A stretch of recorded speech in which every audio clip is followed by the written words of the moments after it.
I came home early that Friday, expecting to find Kara curled up on the couch with her laptop, probably scrolling through social media or planning another weekend shopping trip.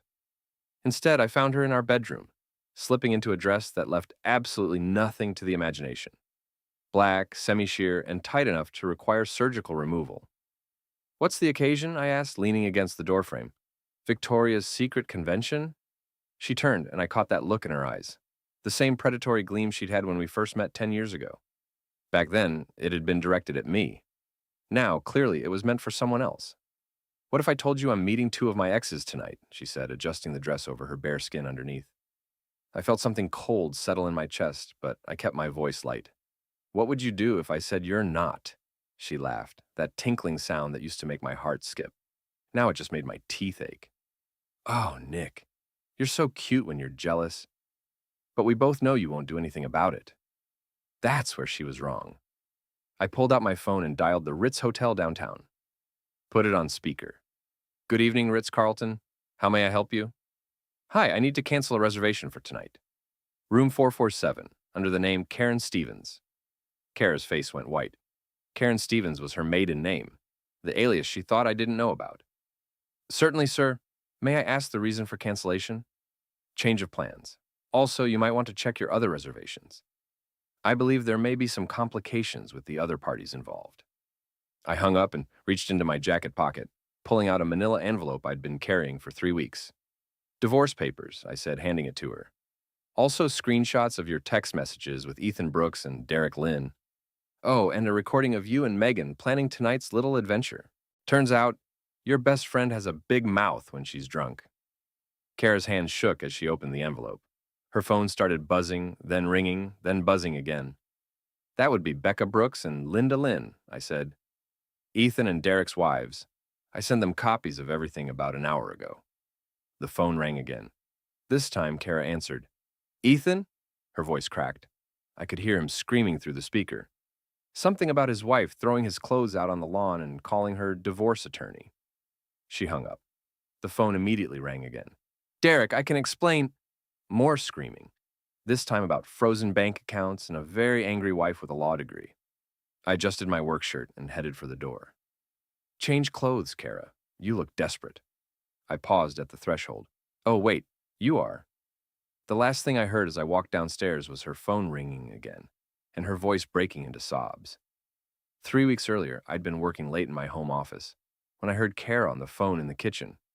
She was laughing in that breathless way she used to laugh with me, back when we were happy, or when I thought we were happy.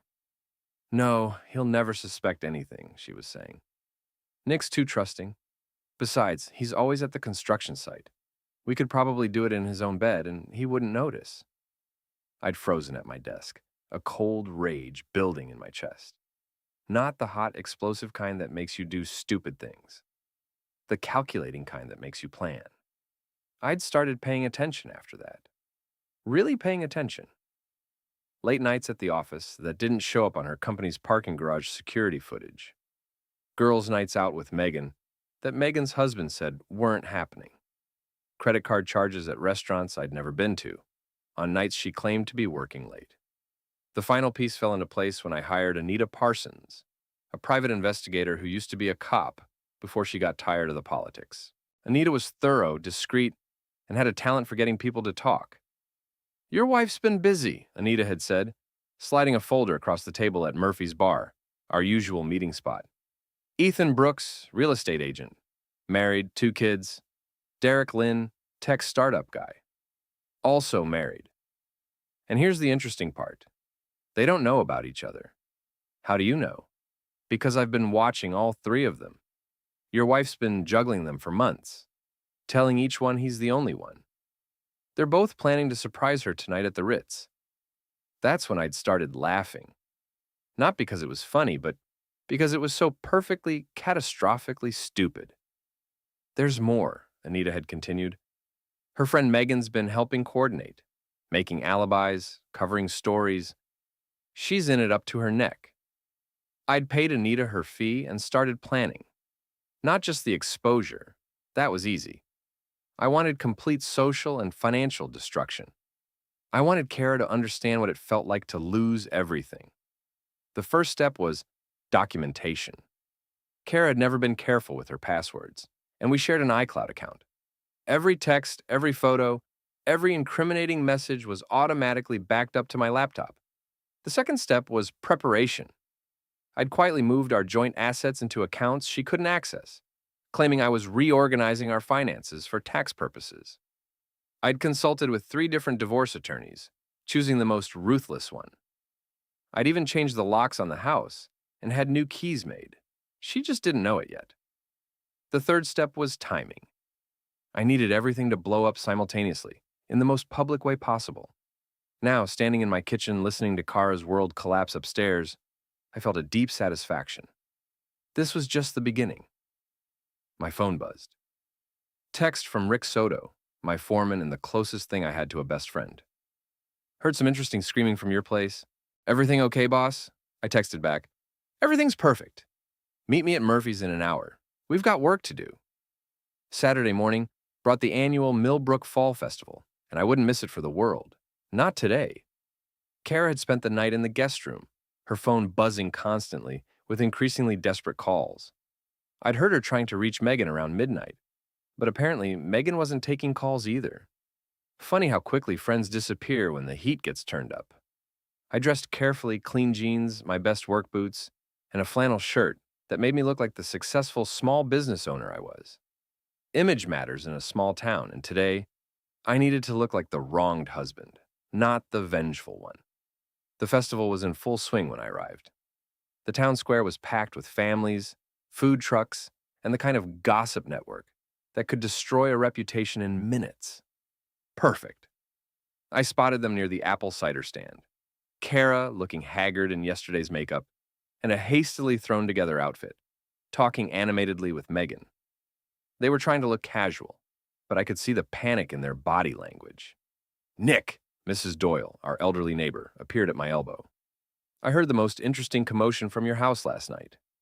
Everything all right, dear? Just some relationship issues, Mrs. Doyle. Nothing that can't be worked out in court. Her eyes lit up. Mrs. Doyle was the town's unofficial news network, and I just handed her the story of the month. I made my way through the crowd, accepting sympathetic looks and concerned questions from neighbors who'd clearly heard something was up. Small towns are like that. News travels faster than wildfire, and everyone wants to be the first to know the details. That's when I saw them. Ethan Brooks was standing near the craft beer tent, looking like he hadn't slept. His usually perfect hair was disheveled, and there were dark circles under his eyes. Next to him stood a woman I recognized from Anita's photos, Becca Brooks, his wife. She was holding a manila envelope and wearing the kind of smile that made smart men run for cover. Derek Lynn was by the face painting booth with his kids, but his wife Linda was nowhere to be seen. His phone kept buzzing, and each time he looked at it, his face got a little paler. This was better than I'd hoped. I walked over to where Kara and Megan were still trying to look innocent. Ladies, I said loudly enough for nearby families to hear. Beautiful day for a festival, isn't it? Perfect weather for airing dirty laundry. Kara's face flushed. Nick, please, not here. Why not here? This is our community. These are our neighbors. Don't you think they have a right to know what kind of person they're dealing with? Megan stepped forward, trying to play peacemaker. Nick, I think you're overreacting. Maybe I should what, Megan? Keep quiet while my wife and her best friend plan threesomes with married men? Pretend I don't know about the hotel room?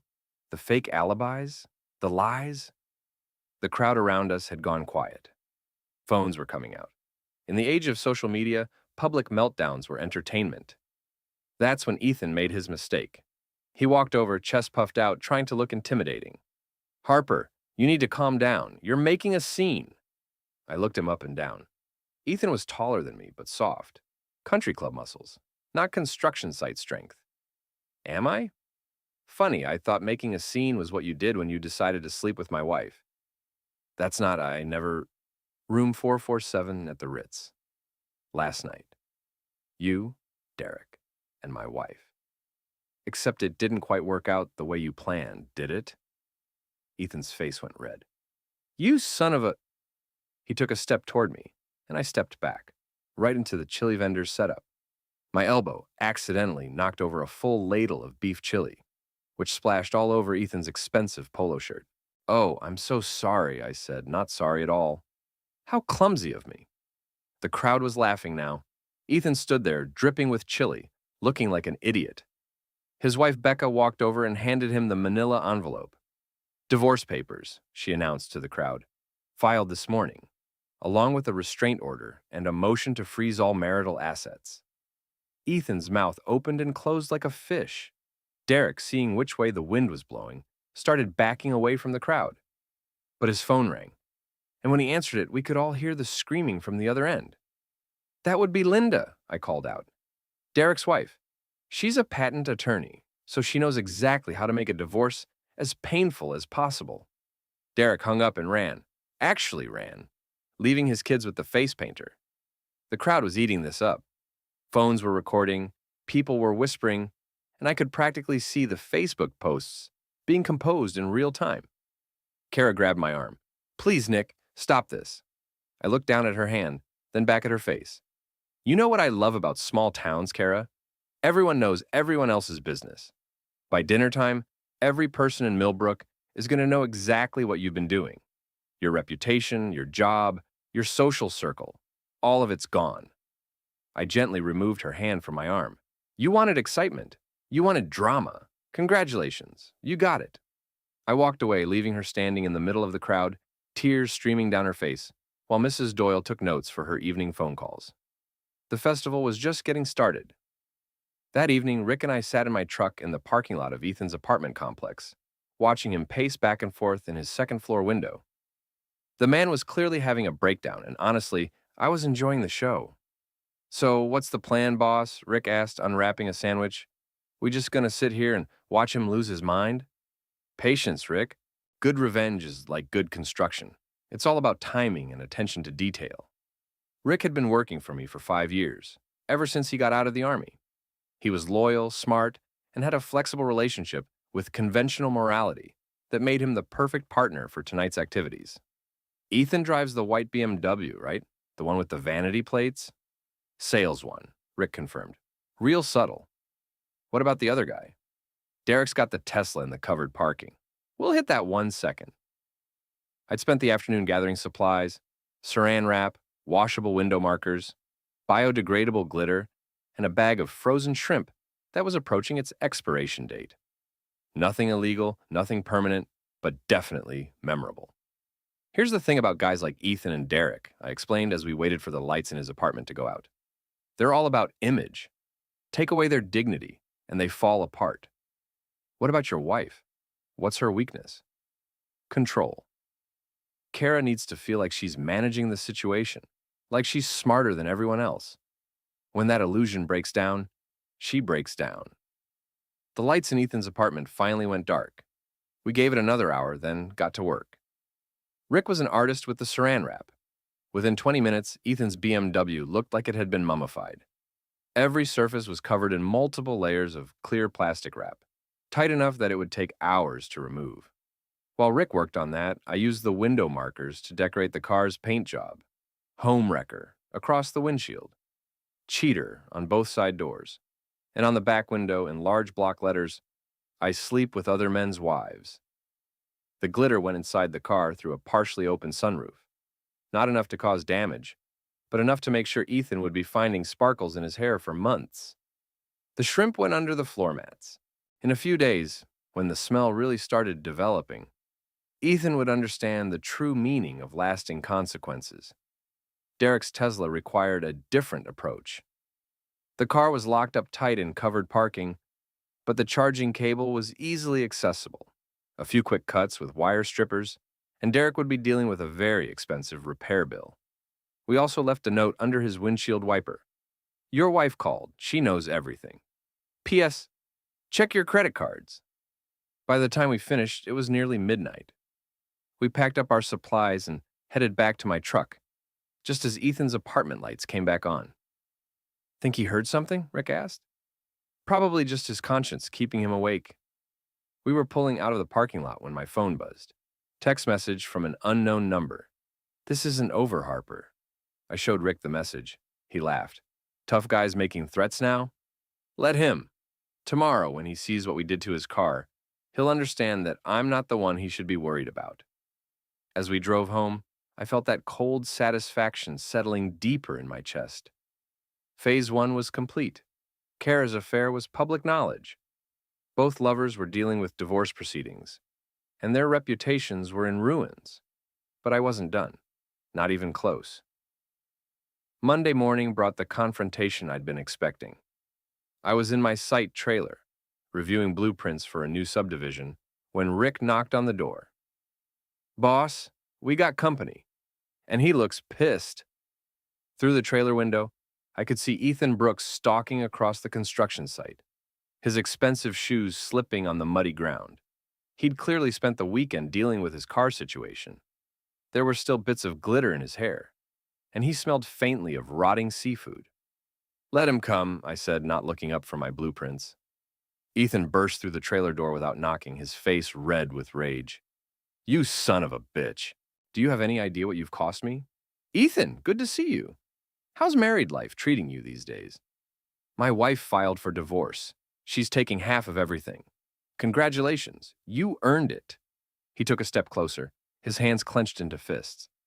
"You think you're so smart, don't you? Well, I've got news for you. This isn't over." I stood up slowly, letting him see my full height and the muscles that came from 20 years of construction work. "Actually, Ethan, it is over. Your part in it, anyway." "Like hell it is. You're going to what? Sue me? For what, vandalism? Good luck proving that. Beat me up? That would be assault. And I've got security cameras all over this site." I gestured toward the window, where Rick was standing with 2 other crew members. All 3 of them were holding various construction tools and looking very interested in our conversation. "Here's what's actually going to happen," I continued. "You're going to walk out of here and never come back. You're going to stay away from my wife, ex-wife, and you're going to keep your mouth shut about this whole situation. Because if you don't, I'll make sure everyone in town knows exactly what kind of man you are." "You can't threaten me," I laughed. "I'm not threatening you, Ethan. I'm educating you. See, you made a mistake. You thought you were dealing with some stupid construction worker who'd just roll over and take it. But I'm a business owner. I employ 30 people. I know lawyers, accountants, and politicians. I have resources you can't even imagine." I walked over to the trailer door and opened it. "Rick, could you come in here for a minute?" Rick entered, carrying a crowbar. He didn't say anything, just stood there, looking at Ethan, with the kind of expression that suggested violence was a real possibility. "Ethan was just leaving," I said. "Him, weren't you, Ethan?" Ethan looked between Rick and me, clearly trying to decide if his wounded pride was worth the potential hospital visit. Common sense won. "This isn't over," he muttered, pushing past Rick toward the door. "Actually, it is," I called after him. "Oh, and Ethan, next time you want to play with someone else's wife, maybe pick one whose husband doesn't know where to hide the body." He practically ran back to his car. Rick watched him go, then turned to me with a grin. "Think that'll be the last we see of him?" "Probably. Guys like Ethan are all bluster. They fold the minute they face real consequences." But I was wrong about that. Dead wrong. That evening, I came home to find my front door kicked in and my living room trashed. Furniture overturned, pictures smashed, electronics destroyed. Someone had spray-painted "Psycho" across my kitchen wall. I called the police, but without proof, there wasn't much they could do. Officer Martinez took a report and promised to increase patrols in the neighborhood, but we both knew this was personal. Kara was staying at Megan's apartment, so at least she wasn't in danger. Not that I particularly cared about her safety at this point, but I didn't want her death on my conscience. I spent the night in a hotel and called my insurance company in the morning. Then, I called Anita. "Ethan Brooks just escalated this situation," I told her. "I need to know everything about him. Bank records, employment history, criminal background, parking tickets, everything. How deep do you want me to dig?" "Deep enough to bury him." 2 days later, Anita delivered. Ethan Brooks wasn't just a cheating husband. He was also a tax evader, had been skimming money from his real estate clients, and had a gambling problem that had him in debt to some very unpleasant people. "This is enough to destroy him," Anita said, sliding the folder across the table. "But Nick, you need to be careful. If he's desperate enough to break into your house, He's desperate enough to do something really stupid. She was right, but I was past caring about being careful. It was time to end this. The plan came together like a perfectly engineered building, every piece supporting the others, every detail calculated for maximum impact. I started by spreading word through Murphy's bar that I was willing to negotiate with Kara and her friends. Nothing formal, just a quiet meeting to return some personal effects and maybe work out a settlement that would avoid a messy public divorce. Big Mike, the bartender, was happy to pass the message along. Within hours, half the town knew that Nick Harper was ready to make a deal. The location I chose was perfect, the Sleepy Inn Motel on Route 9, just outside town limits. It was the kind of place that rented rooms by the hour and didn't ask questions about who was coming and going. More importantly, it had thin walls and a parking lot that was visible from the road. I rented 3 adjacent rooms under fake names and spent a day setting up. Hidden cameras, audio recording equipment, and most importantly, a way to ensure that when things went down, we'd have an audience. Rick helped me spread the word through his network of construction workers, bar regulars, and town gossips. The message was simple. Something big was going down at the Sleepy Inn on Friday night, and anyone who wanted to see Kara Harper get her comeuppance should be there around 9 o'clock. Meanwhile, I sent carefully crafted messages to Kara, Megan, Ethan, and Derek. Each message was slightly different, designed to make them think they were the only one being contacted. To Kara, meet me at the Sleepy Inn, room 12, Friday 9 p.m. Bring Megan. We need to talk about the divorce settlement. Come alone. To Ethan, Kara wants to see you. Room 12, Sleepy Inn, Friday 9 p.m. She says she has a plan to fix everything. To Derek, emergency meeting. Kara's husband is willing to make a deal, but we need to present a united front. Room 12, Sleepy Inn, Friday 9th p.m. To Megan, Kara needs you. Harper's ready to negotiate, but she's scared to meet him alone. Room 12, Sleepy Inn, Friday 9th p.m. The beauty of the plan was that each of them thought they were walking into a different situation. Kara and Megan expected a private negotiation. Ethan thought he was meeting his lover for a romantic reconciliation. Derek believed he was attending a business meeting. None of them expected to walk into a room full of their neighbors, friends, and family members, armed with cameras and a complete record of their activities. Friday night arrived with a cold, October rain that made everything feel appropriately dramatic. I positioned myself across the street from the motel with Anita and Rick, watching as the players arrived. Kara and Megan showed up first, looking nervous but determined. They went straight to room 12 and let themselves in with the key I'd left at the front desk. Derek arrived 10 minutes later, checking his phone obsessively and looking around the parking lot like he expected an ambush. He knocked on the door and was let in by Megan. Ethan was last, pulling up in his repaired BMW just as the first carload of spectators arrived from town. Mrs. Doyle was in the lead car, naturally. Behind her were Big Mike and half the regular crowd from Murphy's bar. Then came the construction workers, the neighbors, and most importantly, Becca Brooks and Linda Lynn, the wives of Kara's lovers. Think they'll try to run when they see the crowd? Rick asked. Too late for that now, I said, watching Ethan knock on the door of room 12. The door opened, and I could see the confusion on his face as he realized Derek was already there. But before he could back away, Megan grabbed his arm and pulled him inside. That was my cue. I walked across the parking lot, followed by the growing crowd of spectators. When I reached the door of room 12, I could hear raised voices inside, Kara demanding to know why both men were there, Derek accusing Ethan of following him, Megan trying to calm everyone down. I knocked on the door. The voices inside went quiet. Kara, it's Nick. We need to talk. The door opened and Kara's face appeared in the gap. Behind her, I could see Ethan and Derek looking confused and angry, while Megan hovered near the bathroom door. Nick, what's going on? Why are they both here? Because, I said, stepping aside to reveal the crowd behind me, it's time for everyone to meet everyone else. The look on her face was worth every sleepless night, every dollar I'd spent on private investigators, every minute I'd spent planning this moment. Mrs. Doyle pushed forward with her phone already recording. Kara Harper, Is it true what they're saying about you and these married men? Behind her, Becca Brooks stepped into view. Ethan? What the hell are you doing here? Linda Lynn appeared next to her. Derek, you have exactly 10 seconds to explain yourself before I call my attorney. The crowd pressed closer, phones out, cameras flashing. Kara tried to close the door, but it was too late. The story was out, the evidence was public, and there was nowhere left to hide. You set us up, Megan said, her voice shaking. No, I replied, loud enough for everyone to hear. You set yourselves up.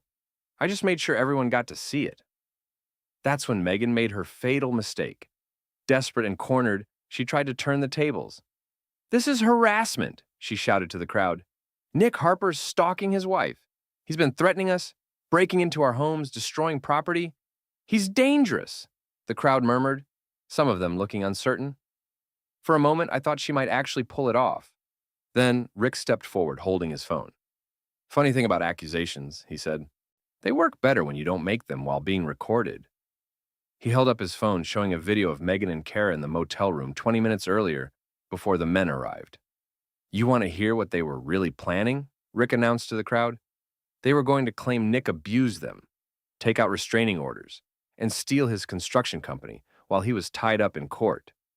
The crowd's mood shifted instantly. Whatever sympathy Megan might have generated evaporated as Rick played the audio of her coaching Kara on how to fake bruises and cry convincingly for the police. Becca Brooks pushed past me into the room and slapped Ethan hard enough to echo off the walls. Divorce papers will be served Monday morning. Don't bother coming home. Linda Lynn was more direct. She grabbed Derek by the ear and dragged him out of the room like a misbehaving child. You're sleeping in your car tonight, if you're lucky. The crowd followed them out, chattering excitedly about what they'd witnessed. Within minutes, the parking lot was empty except for me, Rick, Anita, and the 4 people whose lives I'd just destroyed. Kara sat on the bed, her head in her hands, finally understanding that there was no way back from this. Megan stood by the window, staring out at the empty parking lot, where her reputation had just died. Ethan and Derek had both disappeared, probably trying to figure out how to explain this to their lawyers. It's over, I said to Kara. Your job, your friends, your social circle, your marriage, all of it. You wanted excitement. You got it. You wanted to feel alive? Well, now you get to figure out how to stay alive with nothing. I turned to leave, then paused at the door. Oh, and Kara? Don't bother trying to come home. I had the locks changed. Again. The next morning, I sat in Murphy's bar with Rick and Anita, watching the fallout spread across social media like a virus. The video from the motel had been shared hundreds of times, and the comments were brutal. Kara Harper's a home-wrecking slut. Those poor wives. I hope they take everything. Nick Harper deserves better. Always seemed like a good guy. Megan Carter was in on it too? What a snake. My phone had been ringing all morning with calls from friends, neighbors, and business associates offering support. The construction company's phone was ringing too.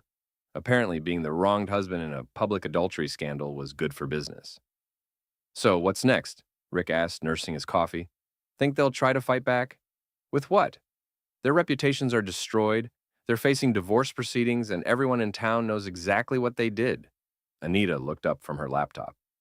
Ethan Brooks is in deeper trouble than just the divorce. Turns out his wife's attorney found evidence of the embezzlement. FBI's opening an investigation. And Derek? His startup just lost its major investor. Something about moral character clauses in the funding agreement. I felt a grim satisfaction. These weren't just personal consequences. They were professional ones. The kind that follow you for years, maybe decades. What about Megan? Fired from her marketing job yesterday. Her boss saw the video and decided she was a liability to the company's image. 3 lives destroyed in one night. It should have felt like enough, but it wasn't. That afternoon, I drove to Megan's apartment complex. Kara's car was in the parking lot, which meant they were both hiding out together, probably trying to figure out their next move. I didn't go up to the apartment. Instead, I sat in my truck and waited. Around 4 o'clock, they came out together. Kara looked terrible, no makeup, hair unwashed, wearing the same clothes she'd had on at the motel. Megan looked even worse, if that was possible. They got in Kara's car and drove to the grocery store. I followed at a distance, watching as they tried to shop normally while other customers whispered and pointed. The checkout clerk, a girl I recognized from high school, made a point of being coldly professional. From the grocery store, they went to the bank. I watched through the window as Kara tried to access accounts that I'd already emptied or frozen. The conversation with the bank manager got heated, and security had to escort them out. Their last stop was the unemployment office. I didn't follow them inside, but I could imagine the conversation. Two disgraced women with destroyed reputations, trying to figure out how to rebuild their lives in a town where everyone knew their story. That evening, I got a call from Mrs. Doyle. "Nick, dear, I thought you should know. There's a moving truck at Megan's apartment. Looks like they're leaving town." I wasn't surprised. Millbrook had become uninhabitable for them. Every face was familiar. Every conversation stopped when they walked by. Every interaction was poisoned by what everyone knew about them. But I wasn't done yet. I made one final call to Anita. "I need you to make sure their new town knows exactly who they are. Nick, don't you think this has gone far enough? They destroyed my marriage, my trust, and 10 years of my life. They plan to destroy my business and frame me for abuse. No, Anita, it hasn't gone far enough." She was quiet for a long moment. Then, "What do you want me to do?" "Find out where they're going. Make sure the right people get the right information. I want them to understand that there's no running away from consequences." 2 weeks later, Anita called with an update. They moved to Portland, Maine. Kara got a job at a small HR firm, but she was fired after 3 days when someone sent her new boss the motel video. Megan's working at a call center under her maiden name. And the men? Ethan's in jail. Federal charges for the embezzlement. Derek's living in his car. His wife got the house, the kids, and most of his assets. I should have felt satisfied. Complete victory, total revenge, absolute destruction of everyone who had wronged me. But sitting in my empty house that night, surrounded by the silence that Kara had left behind, I realized something important. Revenge was like construction work. You could build something impressive, but at